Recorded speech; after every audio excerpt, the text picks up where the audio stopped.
কে বলেছে এই কথা? 60 বছর আদেশ।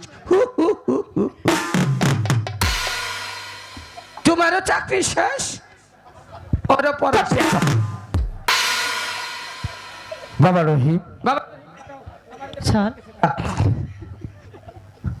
তুমি তো সবে শুনলে আমি সায়েদ বাসার অধীনে স্কুল চালাই। আমি জানি তুমি স্কুলের সবচেয়ে ভালো ছাত্র। আমি আমার প্রাণের চেয়ে বেশি ভালোবাসি তোমাকে, কিন্তু সায়েদ বাসার হুকুম আমাকে পালন করতেই হবে। কি তাই তো হয়েছে যদি স্যার?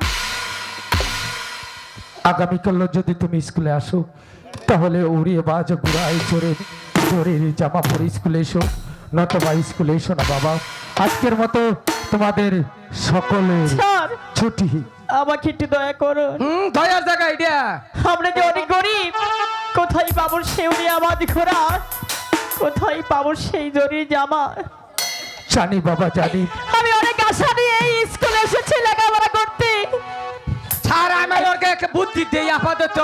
রহিম, তুমি